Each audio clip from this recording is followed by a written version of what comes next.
Alors le Rambam, l'étude du jour. Alors on va commencer par Sefer HaMitzvot, 15 Iyar 5785. Commandement négatif numéro 262. C'est une interdiction qui a été faite au maître d'une servante juive, s'il a épousé, de l'affliger, c'est-à-dire de réduire les dépenses de nourriture et d'habillement en sa faveur, ni ses droits conjugaux, ce qui aurait pour effet de lui causer peine et souffrance. Cette prohibition est énoncée dans la Torah de la manière suivante.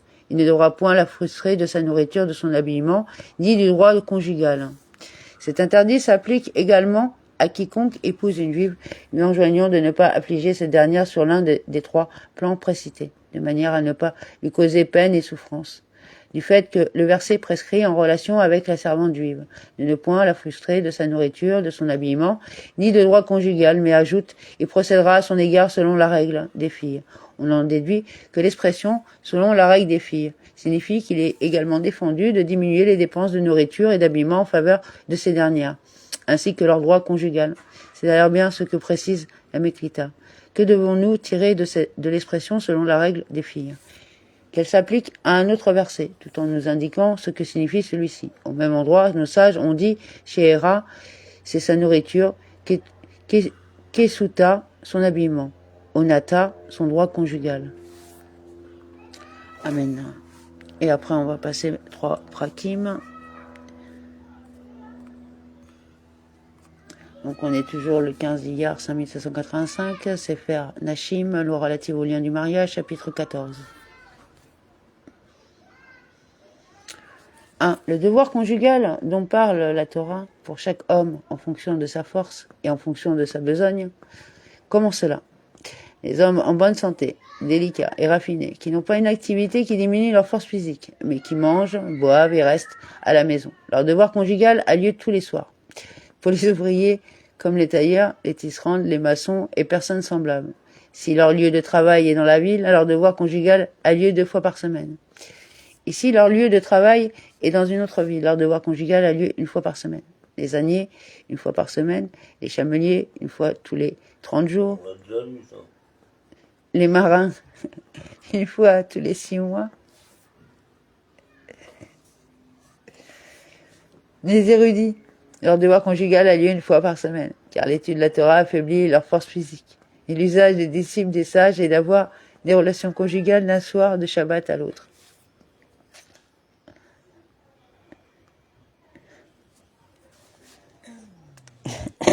2. Une femme peut s'opposer à ce que son mari parte en voyage commercial si ce n'est pour une destination proche afin qu'il ne la prive pas de ses relations conjugales. Il ne pourra partir qu'avec son autorisation. Et de même, elle peut l'empêcher de quitter un travail qui offre une périodicité du devoir conjugal rapproché par un autre travail où la périodicité du devoir conjugal est plus espacée. Par exemple, dans le cas d'un ânier qui demande à devenir chamelier, ou bien d'un chamelier qui demande à devenir marin. Et les érudits peuvent partir en voyage pour l'étude de la Torah sans l'accord de leur épouse 2 ou 3 années.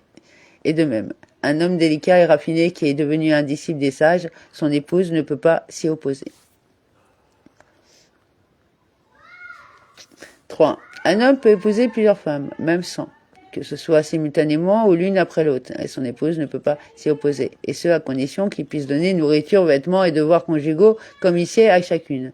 Et s'il ne peut les forcer à résider dans une même cour, plutôt chacune habite séparément.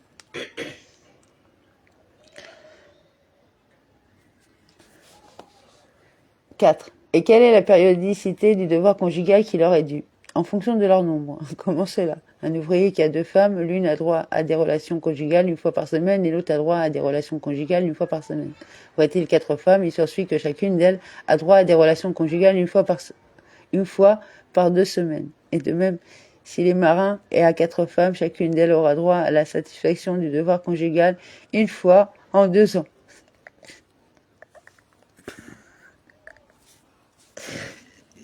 C'est pourquoi les sages ont ordonné qu'un homme n'épouse pas plus de 4 femmes, même s'il a d'importantes ressources financières, afin qu'elles obtiennent chacune satisfaction du devoir conjugal 1 fois par mois.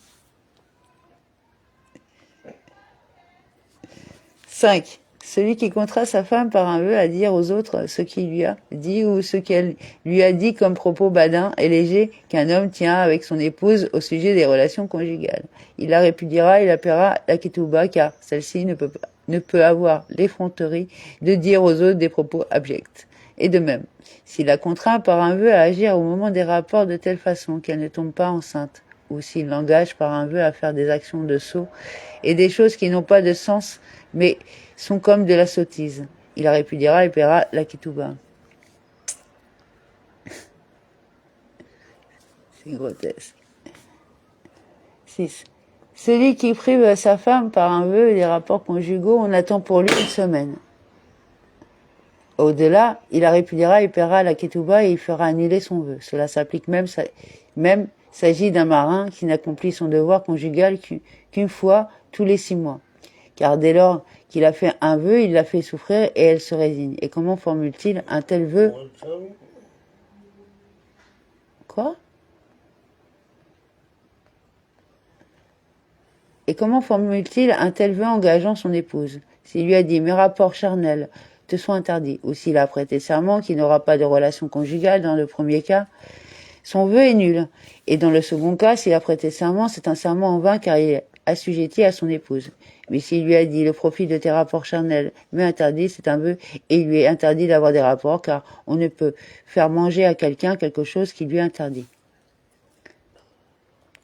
7. Il interdit à l'homme de priver son épouse de la satisfaction du devoir conjugal. Et s'il a transgressé et l'en a privé afin de la faire souffrir, il transgresse une interdiction de la Torah comme il est dit. Exode 21:10. Sa nourriture, ses vêtements et son droit conjugal, il ne diminuera point. Et s'il est tombé malade ou s'il est affaibli physiquement et ne peut pas de ce fait avoir des rapports, il attendra 6 mois. Peut-être recouvrera-t-il la santé, car il n'y a de plus longue périodicité du devoir conjugal que celle-là. Celle des marins qui s'acquittent de leurs devoirs conjugaux une fois tous les 6 mois. Au-delà, soit il lui demandera l'autorisation de ne pas avoir de rapport, soit il divorcera et lui paiera la ketouba.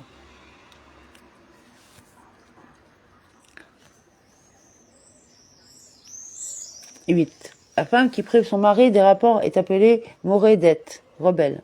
On lui demande pourquoi. Elle s'est rebellée. Si elle répond « je l'ai pris en dégoût et je ne peux pas être possédée par lui de plein gré », on force le mari à la répudier sur l'heure, car elle n'est pas comme une captive pour être possédée par quelqu'un qu'elle déteste.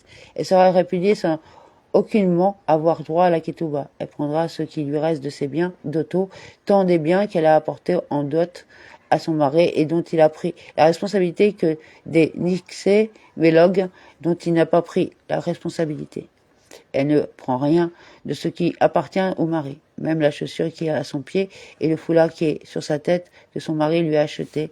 Elle les retire et les lui rend. Et de même, elle lui rend tout ce qu'il lui a donné en cadeau car il ne lui a pas fait des cadeaux en vue qu'elle les prenne et s'en aille.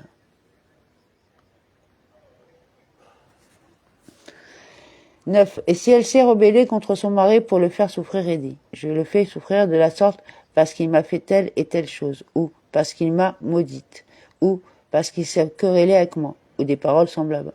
On dépêche auprès d'elle un émissaire du tribunal et on lui dit « sache que si tu maintiens ta révolte, même ta ketouba de 100 manées, tu perdras. » Et on fait une proclamation publique à son égard dans les synagogues et maisons d'études quotidiennement durant 4 semaines consécutives en 10 ans. Un tel s'est rebellé contre son mari.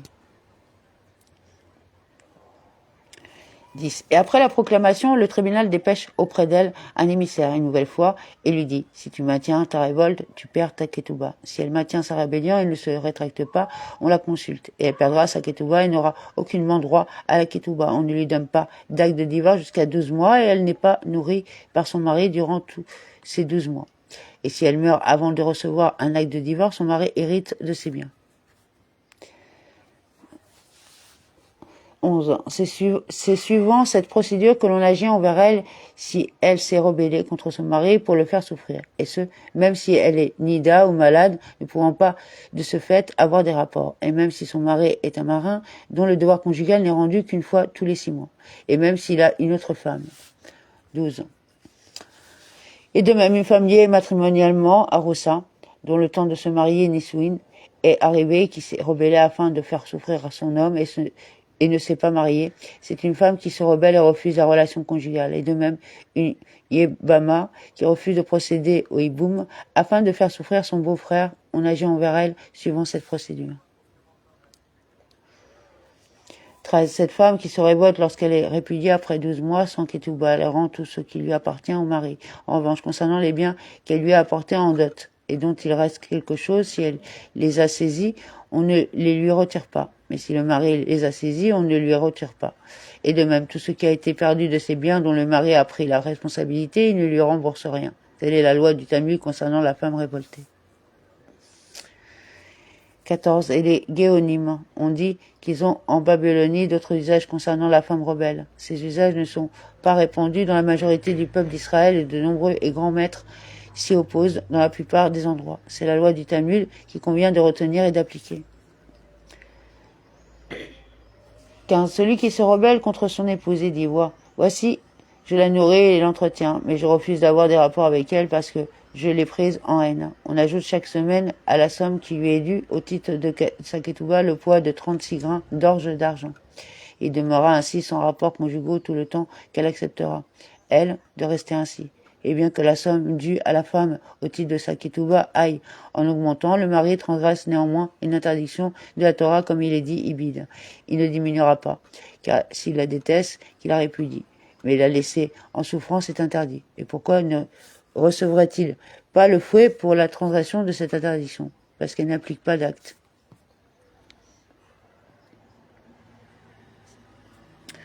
16. Soit le cas d'un homme et sa femme qui se présentent au tribunal lui dit. Elle se refuse aux relations conjugales tandis qu'elle dit non, je me comporte tout à fait normalement avec lui. Et de même si c'est elle qui se plaint et dit qu'il se refuse aux relations conjugales tandis que lui dit non, je me comporte tout à fait normalement avec elle, dans pareil cas, on jette tout d'abord l'anathème contre qui se rebelle et n'admet pas sa faute devant le tribunal. Et ensuite, s'ils n'ont pas admis, on leur dit isolez-vous devant le témoin. S'ils se sont isolés et qu'ils maintiennent leur plainte, on sollicite.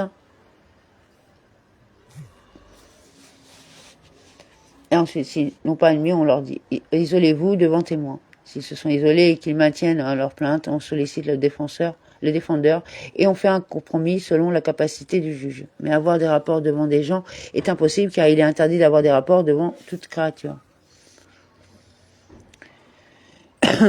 17. Une femme qui est tombée malade, son mari est tenu de payer les soins médicaux jusqu'à sa guérison. S'il voit que la maladie de sa femme est longue et que les soins lui causeront une importante perte pécuniaire, il lui dit « Voici la somme qui t'est due au titre de ta ketouba est posée devant toi. Soit tu te paies tes soins avec l'argent de ta ketouba, soit je te répudie. Paie la ketouba et m'en vais. » On l'écoute, mais il ne sied pas d'agir de la sorte pour des raisons éthiques. 18. Aurait-elle été capturée, son mari est tenu de la racheter. S'il est un Cohen pour lequel elle est déjà devenue interdite, il la rachète et la rend à la maison de son père, même s'il se trouve dans une autre ville. Il s'occupe d'elle jusqu'à ce qu'il la ramène dans son pays. Il la répudie, il lui paye toute sa ketouba. Si son mari est un Israélite ordinaire et non un Cohen, auquel la femme retenue en captivité est autorisée, il la reprend pour femme comme auparavant. Et s'il le désire, ensuite, il la répudie, il lui paye sa ketouba. 19. On n'oblige pas le mari à racheter sa femme plus cher que son prix, mais à sa valeur, comme les autres captives. Si son prix est supérieur à la saketouba et que le mari dit « je divorce et voici l'indemnité de saketouba », qu'elle se rachète elle-même. On ne l'écoute pas, plutôt on le force à la racheter même si son prix atteint 10 fois saketouba, et même s'il n'a que de quoi la racheter. Dans quel cas cela s'applique-t-il? La première fois, mais s'il l'a rachetée et qu'elle a été capturée une seconde fois et qu'il souhaite la répudie, il la répudie et paye la ketouba et elle se rachètera elle-même. 20. Celui dont la femme a été capturée alors qu'il se trouve outre-mer. Le tribunal saisit ses biens et les vend aux enchères avec publication. Il rachète la femme de la même manière que le mari doit la racheter. 21. Celui qui a fait un vœu appliquant son épouse et pour lequel il est obligé de la répudier et de payer la ketouba. Si celle-ci a été faite prisonnière après qu'il a fait le vœu, il n'est pas tenu de la racheter. Car dès le moment où il a fait le vœu la concernant, il est devenu obligé de la répudier et de lui payer la ketouba. 22. La femme qui a été interdite à son mari par un interdit de la Torah. Ce dernier n'est pas tenu de la racheter. Plutôt, il lui paye sa ketouba et elle-même se rachètera. mais ce n'est pas que la femme captive est interdite à un Cohen, et voilà pourtant qu'un Cohen doit racheter sa femme qui a été faite prisonnière, parce qu'elle ne lui était pas interdite avant sa captivité. Et c'est la captivité qui est la cause de son interdiction. 23. En cas de décès de son épouse, le mari a l'obligation de payer les frais de son enterrement et d'assurer pour elle une oraison funèbre et des lamentations conformément à l'usage de tout le pays. Même dans le cas d'un pauvre d'Israël, il n'y aura pas moins de 2 flûtes et une pleureuse. Et s'il agit d'un riche, tout dépend de son rang social. Et si son rang social à elle est plus important que le sien, on assure à la femme un enterrement en fonction de sa dignité à elle. Car une femme monte dans l'échelle sociale avec son mari, mais elle ne descend pas, même après la mort. 24. Si le mari a refusé d'assurer l'enterrement de son épouse et qu'un tiers a lui-même pris l'initiative d'assurer son enterrement, on dépouille le mari contre son gré et on rembourse celui-là afin que celle-ci ne soit pas laissée en pâture aux chiens. Si le mari se trouve dans un autre pays à la mort de sa femme, le tribunal prend possession de ses biens et les vend sans publication. Il lui assure un enterrement en fonction des ressources du mari et selon son rang social à lui ou son rang social à elle selon le cas. Sefer Nashim, loi relative au lien du mariage, chapitre 15. Une femme qui a autorisé son mari après les Niswin à ne pas accomplir son devoir conjugal, cela est permis. Dans quel cas cela s'applique-t-il? Dans le cas où il a des enfants, car il a déjà accompli le commandement de procréer, mais s'il n'a pas encore rempli son devoir, il a l'obligation d'avoir des rapports à chaque période jusqu'à ce qu'il ait des enfants, car c'est un commandement positif de la Torah, comme il est dit, Genèse 1, 28, fructifier et multiplier. L'homme est enjoint de fructifier et de multiplier, mais non la femme. Et à partir de quel âge l'homme devient-il astreint à ce commandement? À partir de 17 ans. Dès lors qu'il a passé l'âge de 20 ans et n'a pas pris de femme, il transgresse et manque un commandement positif. Mais s'il se consacre à l'étude de la Torah et est préoccupé et qu'il craigne de prendre femme afin de ne pas être réduit à péniblement gagner son pain pour nourrir son épouse et de ce fait à négliger l'étude de la Torah, il a le droit de tarder à se marier. Car celui qui est occupé à un commandement est dispensé d'un autre commandement et a fortiori lorsqu'il s'agit de l'étude de la Torah.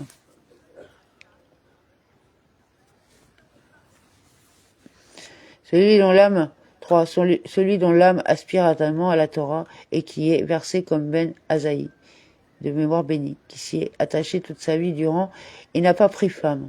Il n'a pas de faute. Et ce à condition que son mauvais penchant ne prenne pas le dessus sur lui. Mais si son penchant prend le dessus sur lui, il a l'obligation de se marier. Même s'il a déjà des enfants, de peur qu'ils n'en viennent à de mauvaises pensées. 4. Combien d'enfants un homme doit-il avoir pour que le commandement de procréer soit accompli par lui? Genèse 5.2. Hommes et femmes, il écrira. Si le fils est Zaris ou sa fille Élonite, il n'a pas accompli le commandement de procréer. 5. S'il a eu des enfants et qu'ils sont morts et ont laissé des enfants, il a accompli le commandement de procréer. Les petits-enfants sont comme les enfants. Dans quel cas cela s'applique-t-il? Dans le cas où les petits-enfants sont un garçon et une fille et sont issus d'un fils et d'une fille, même si le garçon est le fils de sa fille et la fille de son fils, dès lors qu'ils descendent de ces deux enfants. Il a accompli le commandement de procréer. Mais s'il avait un fils et une fille qui sont morts et que seul l'un d'entre eux ait laissé un garçon et une fille, il n'a pas encore accompli le commandement. 6. Si des enfants lui sont nés alors qu'il n'était pas juif et que lui et eux se sont convertis, il a accompli ce commandement de procréer. Si des enfants lui sont nés alors qu'il était un esclave et que lui et eux ont été affranchis, il n'a pas accompli le commandement de procréer tant qu'il n'a pas eu d'enfant après son affranchissement, car un esclave n'a pas de filiation. 7. Un homme n'épousera pas une femme stérile, une femme âgée, une femme élonite ou une mineure qui ne peut pas avoir d'enfant, à moins qu'il n'ait déjà accompli le commandement de procréer ou qu'il n'ait une autre femme pour fructifier et multiplier. S'il a épousé une femme et qu'elle est restée 10 années avec lui sans donner d'enfant, il divorcera et paiera la ketouba, ou bien il restera marié avec cette femme et il épousera une autre femme apte à enfanter. S'il refuse de divorcer, on le force et on le frappe à coups de verge jusqu'à ce qu'il divorce. Et s'il dit « je n'aurai pas de relation conjugale avec elle et je résiderai avec elle en présence de témoins afin de ne pas m'isoler avec elle », que cela soit lui ou elle qui le dise, on n'accepte pas. Plutôt, il divorcera, on épousera une femme apte à enfanter.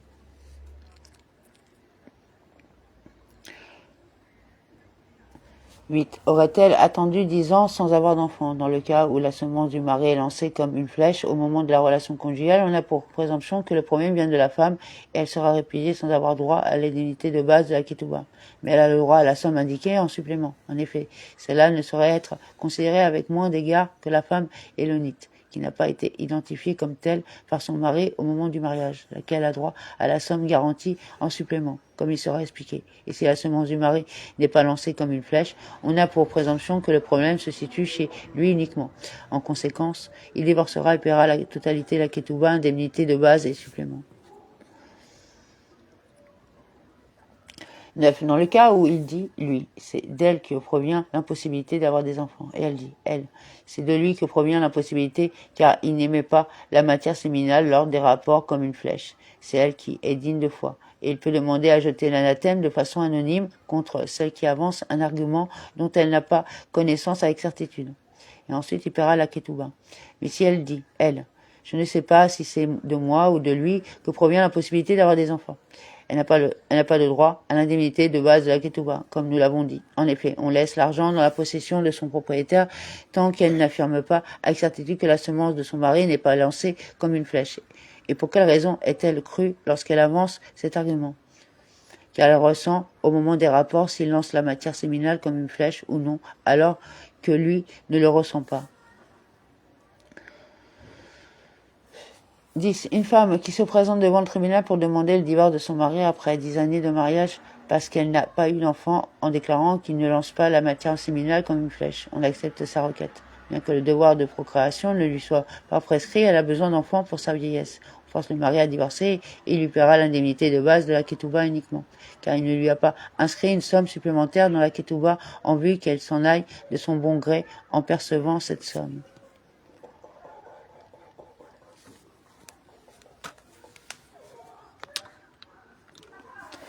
11. S'il est parti en voyage commercial au cours des 10 années, ou s'il a été malade, ou si elle a été malade, ou s'ils ont été enfermés en prison, cette période n'entre pas dans le décompte des 10 années. 12. Aurait-elle fait une fausse couche? On compte 10 années depuis le jour de la fausse couche. Et si elle a fait 3 fausses couches consécutives, il est établi qu'elle donne des avortons et peut-être n'a-t-il pas eu le mérite d'avoir des enfants par elle. Il la répudiera et paiera la ketouba. 13. S'il dit, lui, elle a eu une fausse couche au cours des 10 années, en vue de rester mariée avec elle, et qu'elle dise, quant à elle, je n'ai pas eu de fausse couche, elle est crue, car elle ne se ferait pas passer pour stérile. S'il dit, elle a eu 2 fausses couches, et qu'elle dise qu'elle en a eu 3, elle est crue, car elle ne se ferait pas passer pour une femme sujette aux fausses couches. Et il la répudiera et paiera la ketouba. Et dans tous ces cas, il faut prêter à la femme un serment d'incitation pour certifier qu'elle n'a pas eu de fausses couches, dans le premier cas, ou qu'elle a eu 3 fausses couches dans le second cas, car c'est par cet argument qu'il sera tenu de payer la ketouba. 14. Si elle s'est mariée avec un premier mari et qu'elle a passé 10 ans avec lui sans avoir d'enfant et qu'il l'a répudié, elle a le droit de se marier à un second. Si elle a passé 10 années avec le second mari sans avoir d'enfant et a été répudiée, elle ne se mariera pas à un troisième. Et si elle s'est mariée avec un troisième, elle sera répudiée sans avoir le droit à la ketouba, à moins que ce dernier n'ait une autre femme ou qu'il n'ait déjà accompli le commandement de fructifier et multiplier.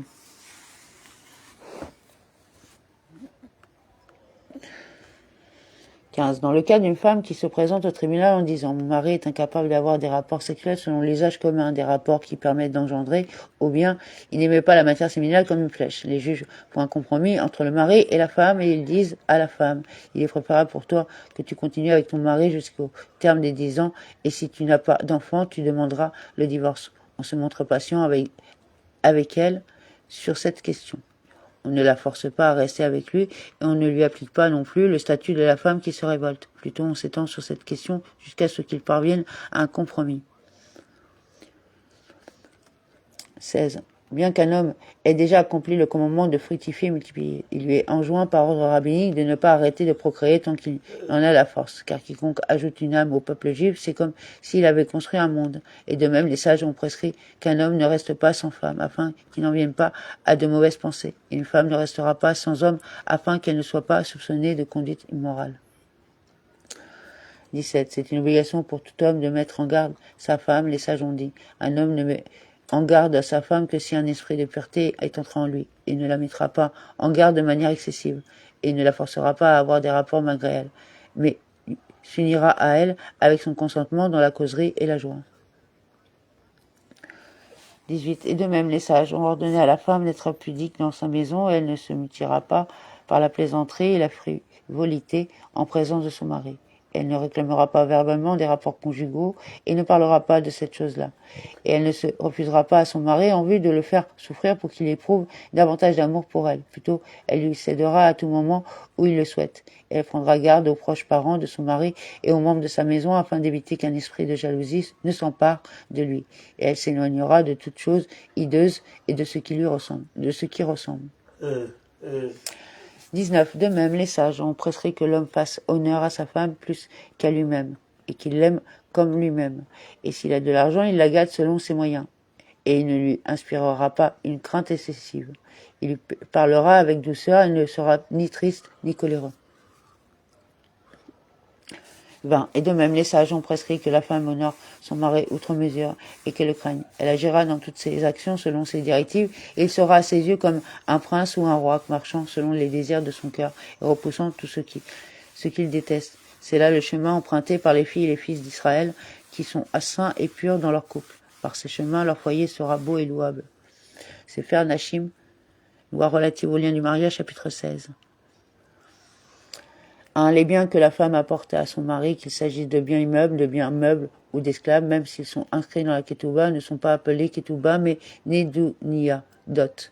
Si le mari prend la responsabilité de la dot, et celle-ci devient sa propriété, ce qui veut dire que s'il y a perte, la perte est pour lui. S'il y a gain, le bénéfice est pour lui. On appelle ces biens d'auto Nixé Son Barzel. Et s'il ne prend pas la responsabilité de la dot, celle-ci restant la propriété de la femme. C'est-à-dire que s'il y a perte, la perte est pour elle. Et s'il y a gain, le bénéfice est pour elle. On appelle les biens Nixé Mélog. 2. Et de même, tous les biens que la femme possède, qu'elle n'a pas apportés à son mari et qui n'ont pas été inscrits dans la ketouba, mais sont restés pour elle, ou les biens qui lui sont échus en héritage ou qu'elle a reçus en don après les Héroussines.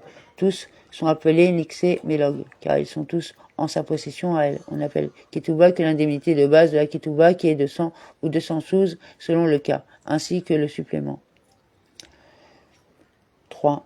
Nous avons déjà expliqué que ce sont les sages qui ont institué la ketouba pour la femme et que la somme indiquée par le mari en supplément est régie par la même loi que l'indemnité de base. Les sages n'ont pas institué que la femme puisse se faire payer sa ketouba quand bon lui semble. Plutôt, c'est comme une dette assortie d'une échéance et la ketouba ne peut être perçue par la femme qu'après la mort du mari ou en cas de répudiation. Et de même, ils ont institué que si le mari possède des champs de différentes qualités, c'est-à-dire des champs bons, mauvais et moyens, et que la femme vienne percevoir sa ketouba, qu'elle ne se fasse payer que sur ses biens les plus mauvais, c'est ce que l'on appelle zibourite. 4. Et de même, les sages ont institué que lorsqu'elle vient se faire payer sa ketouba après la mort de son mari, elle ne reçoit rien tant qu'elle n'a pas juré en tenant un objet sacré qui ne lui a rien laissé, qu'elle ne lui a pas vendu sa ketouba et qu'elle n'y a pas renoncé. On évalue tout ce qu'elle porte et on déduit cela de sa ketouba. Mais s'il l'a répudiée de son plein gré, elle perçoit l'indemnité de sa ketouba sans prêter serment et on n'évalue pas les vêtements qu'elle porte, car son mari les lui a achetés et elle les a acquis et c'est lui qui souhaite la répudier, pas elle. 5. De même, les sages ont institué qu'une veuve ne fasse pas payer sa ketouba que sur les biens immeubles de la succession. Elle ne se fait pas payer sur l'augmentation de la valeur des biens qui est intervenue après la mort de son mari. Et les filles ne sont pas nourries après la mort de leur père sur l'augmentation de la valeur de ses biens après sa mort. Et une femme ne poursuit pas le paiement de sa ketouba sur l'augmentation de la valeur des biens obtenus par l'acheteur, bien qu'un créancier ordinaire se fasse payer sur la plus-value. Ces lois font partie des allègements prévus dans le cadre du paiement de la ketouba. Hein? Qu'est-ce que t'as?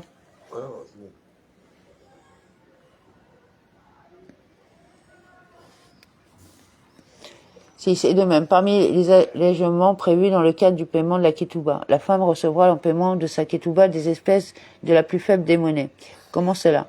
qui a épousé une femme dans une région et la répudie dans une autre région, si les pièces de monnaie du lieu des noces sont meilleures que celles du lieu du divorce, il lui donne en paiement de sa ketouba de l'argent du lieu du divorce. Et si les pièces de monnaie du lieu de divorce sont meilleures que celles du lieu des noces, il lui donne en paiement de la ketouba de l'argent du lieu des noces. Dans quel cas cela s'applique-t-il?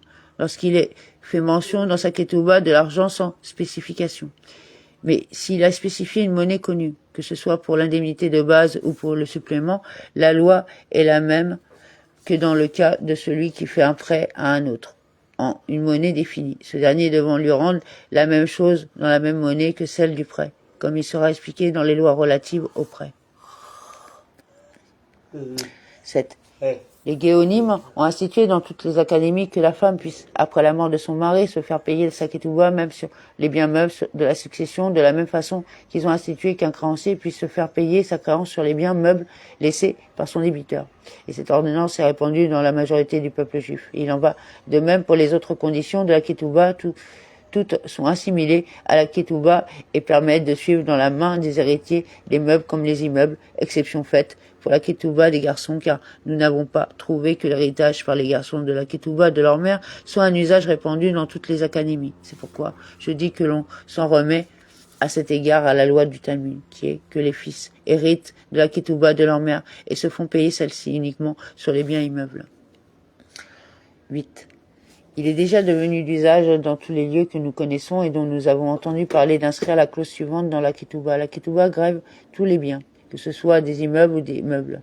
C'est là une grande correction et ce sont des hommes grands et avisés qui en ont introduit l'usage, car c'est une stipulation portant sur une question pécuniaire. La veuve se fera donc payer sa ketouba sur les meubles de la succession en vertu de cette stipulation et non en vertu de l'ordonnance des derniers sages, les géonimes. 9. Voici qui n'a pas inscrit cette clause dans l'acte de la ketouba, mais a pris femme sans spécification à cet égard. S'il connaissait cette ordonnance des géonimes, la femme peut se faire payer sa ketouba sur les meubles de la succession. Dans le cas contraire, ou si l'on a un doute à cet égard, on étudie le cas de manière très réfléchie, car l'ordonnance des géonimes n'a pas le pouvoir d'être appliquée, même si elle n'a pas été mentionnée expressément, comme en dispose la loi pour les conditions de la ketouba, qui relève d'une ordonnance du grand Sanhédrin, de manière à ce que l'on retire de l'argent des héritiers en vertu de cette ordonnance. 10. Les sages ont encore institué que tous les biens du mari soient responsables et garants de la ketouba. Même si la ketouba de la femme est d'un mané et que le mari possède un immeuble qui vaut des milliers de pièces d'or, tout est grévé de la garantie hypothécaire de la ketouba. Et tout ce qui aura vendu de ses biens après le mariage Nisouin, bien que sa vente soit valable et qu'il puisse vendre tous ses biens s'il le souhaite, pour être saisi par la femme pour le paiement de sa ketouba lorsqu'il la répudiera ou à sa mort si elle ne trouve pas de biens disponibles. Et quand elle saisira les biens aliénés, elle ne pourra les saisir qu'après avoir prêté serment en tenant un objet sacré comme en dispose la loi pour tous les créanciers qui exercent un droit de suite. Cette ordonnance est pour que la ketouba ne soit pas chose légère aux yeux du mari.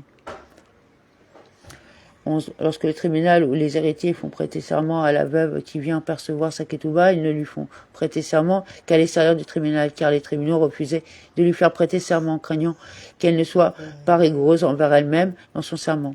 Et si les orphelins souhaitent plutôt engager sa parole par un vœu, elle fera le vœu d'interdire tout ce qu'ils souhaiteront.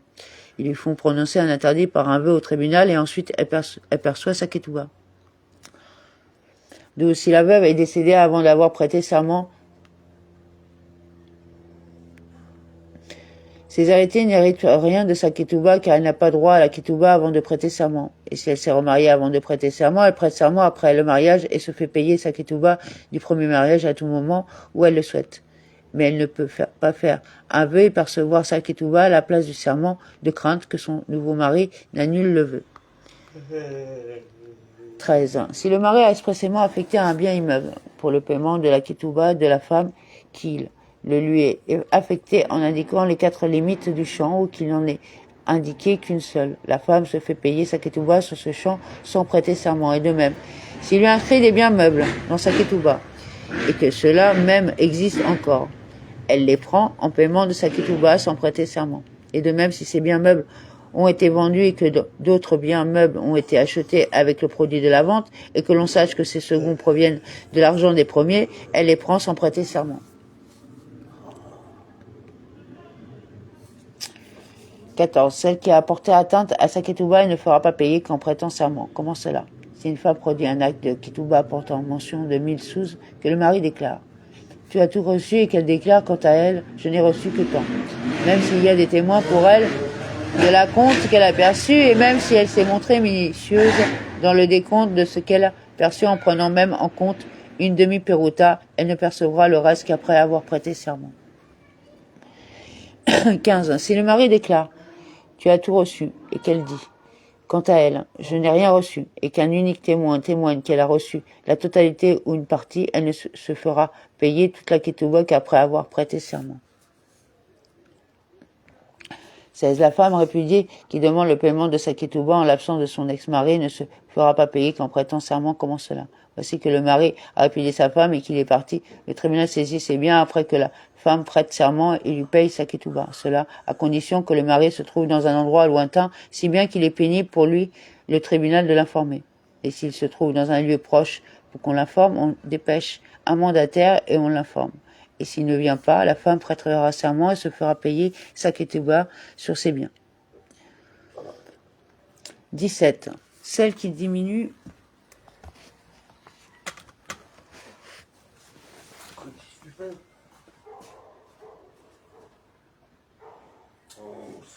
c'est un éclairage.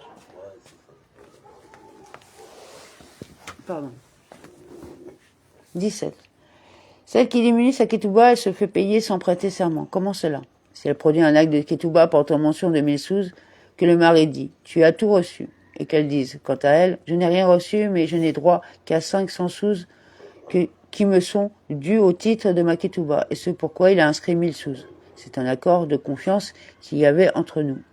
Elle se fait payer sans prêter serment. En revanche, si elle a dit « Ma ketouba n'est que de 500 sous », elle ne perçoit rien avec ce titre qui fait mention de 1000 sous, car elle a annulé comme si elle avait reconnu que c'était un faux. C'est pourquoi, dans pareil cas, le mari prête un serment d'incitation et quitte. 18. Partout où nous avons dit, elle ne se fera payer qu'en prêtant serment. Le tribunal lui dit, jure et prends. Et là où nous avons dit, elle se fera payer sans prêter serment, on dit au mari, lève-toi et paye-la. Tu n'es pas cru dans ta prétention, tant que tu n'apportes pas une preuve à tes dires. 19. Dans ce dernier cas, toutefois, si le mari a dit de lui-même qu'elle me prête serment pour dénier ma revendication, on dit à la femme, prête serment et prend. Et elle prêtera serment en tenant un objet sacré. Si elle avait initialement stipulé avec lui qu'elle percevrait sa ketouba sans prêter serment ou qu'elle serait crue dans tout ce qu'elle prétendrait, elle se fait payer par lui sans aucun serment. Mais si elle vient se faire payer par les héritiers de son défunt mari, elle prêtera serment avant de percevoir sa ketouba. 20. Si elle a stipulé avec lui qu'elle pourrait percevoir sa ketouba de ses héritiers sans prêter serment ou qu'elle serait crue dans tout ce qu'elle réclamerait contre les héritiers, elle se fait payer par eux sans prêter serment. En revanche, si elle vient saisir des biens aliénés par son mari, elle ne peut les saisir qu'en prêtant serment, bien que le mari lui ait ajouté foi. Car la stipulation du mari n'a effet qu'à l'égard de lui-même et de ses héritiers, mais non pour faire perdre de l'argent à des tiers. 21. Une veuve qui produit un acte de ketouba peut toujours prêter serment et percevoir sa ketouba, même après 100 ans, qu'elle réside dans la maison de son défunt mari ou qu'elle réside dans la maison de son père. Et si l'acte de la ketouba dépend sa possession, elle n'a rien. Même pas l'indemnité de base de la ketouba, même si elle en a demandé le paiement le jour de la mort de son mari. De même, une femme répudiée n'a même pas droit à l'indemnité de base de la ketouba tant qu'elle n'a pas produit l'acte de la ketouba.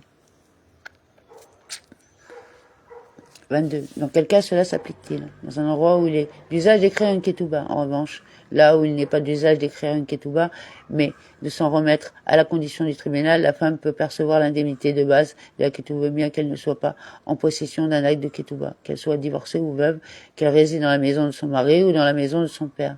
Mais en tout lieu, elle n'a droit au supplément que si elle produit une preuve formelle. 23. Jusqu'à quand la veuve peut-elle percevoir l'indemnité de base de la ketouba là où l'on n'écrit pas de ketouba? Si elle réside dans la maison de son mari, elle peut toujours la percevoir. Et si elle réside dans la maison de son père, elle a jusqu'à 25 ans. Si elle vient réclamer l'indemnité de base de sa ketouba après 25 ans, elle n'a droit à rien. Car si elle n'y avait pas renoncé, elle n'aurait pas gardé le silence dans tout ce temps. Et elle ne vit pas avec les héritiers pour dire « j'avais honte de leur demander le paiement de ma ketouba alors qu'ils étaient avec moi dans la maison ».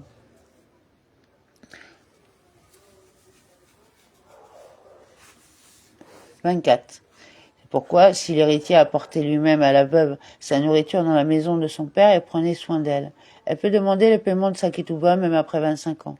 Car la raison pour laquelle elle a gardé le silence et n'a pas demandé le paiement de son indemnité, elle, est qu'elle avait honte de l'héritier du fait des égards qu'il lui témoignait. 25. Si une femme dit « Je me suis mariée alors que j'étais vierge et l'indemnité de base de ma ketouba est donc de 200 sous », alors que le mari ou les héritiers disent « Elle s'est mariée alors qu'elle était déflorée et elle n'a droit qu'à 100 sous à titre d'indemnité de base ». On applique la règle suivante. S'il y a des témoins qui ont vu que l'on a subi pour elle les usages propres au mariage d'une vierge chez les habitants de cette ville, telles les différentes formes de réjouissance, les couronnes, le port d'un vêtement particulier ou autre chose qui ne sont pratiquées que pour une femme vierge, elle perçoit 200 sous. Et si elle n'a pas de témoin de cela, elle perçoit un mané. Si le mari est vivant en cas de répudiation, elle peut lui faire prêter un serment de la Torah, car il a reconnu partiellement sa réclamation. Et un mineur peut témoigner à l'âge adulte et dire « Je me rappelle que lorsque j'étais petit, que les usages propres aux vierges ont été suivis pour un tel. » Toutes ces choses-là, elles s'appliquent là où l'on n'écrit pas de ketouba, comme nous l'avons expliqué.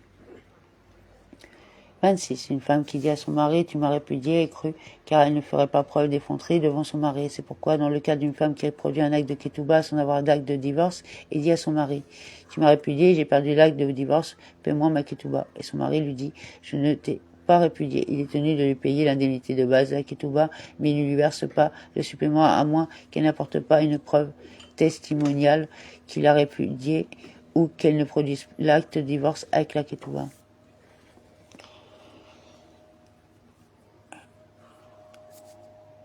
Même le moustique qui vient écouter la Torah.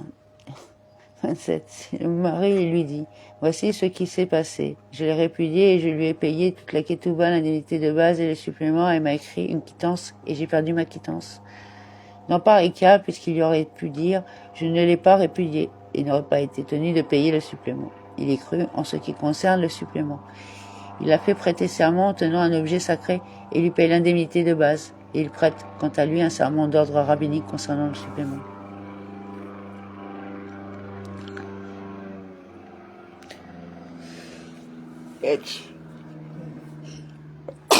Excusez-moi. 28. Aurait-elle produit un acte de divorce sans avoir en main un acte de ketouba? Si l'usage à cet endroit est de ne pas écrire la ketouba, elle perçoit l'indemnité de base de sa ketouba en vertu de l'acte de divorce qu'elle a en main. Et si leur usage est d'écrire une ketouba, elle n'a même pas droit à l'indemnité de base de la ketouba, tant qu'elle ne présente pas l'acte de ketouba comme nous l'avons expliqué. Le mari prête un serment d'incitation pour démentir sa réclamation et il les quitte. 29. Aurait-elle produit 2 actes de divorce et 2 actes de ketouba? Elle se fait payer les 2 ketubot. Aurait-elle produit 2 ketubot et un seul acte de divorce? Elle ne se fait payer qu'une seule ketouba. Laquelle des deux se fait-elle payer? Si les deux sont identiques, la dernière annule la première et elle ne peut saisir les biens qui ont été aliénés qu'à compter de la date de la dernière ketouba. Et s'il y a un supplément dans l'une par rapport à l'autre, elle se fait payer avec celle de son choix et l'autre est annulée. 30. Aurait-elle produit 2 actes de divorce et une ketouba? Elle n'a droit qu'à une seule ketouba, car celui qui a répudié sa femme et l'a reprise en mariage sans spécification, il l'a reprise en s'en remettant à la première ketouba. Aurait-elle produit un acte de divorce et une ketouba après la mort du mari? Si l'acte de divorce est antérieur à la ketouba, elle perçoit par cet acte de divorce l'indemnité de base de la ketouba s'il n'est pas d'usage à cet endroit. de rédiger une ketouba, elle aperçoit tout ce qui est mentionné dans cette ketouba car elle en a fait acquisition à la mort de son mari. Et si la ketouba a précédé l'acte de divorce, elle n'a droit qu'à une seule ketouba parce que c'est en se remettant à la première ketouba qu'il l'a reprise en mariage.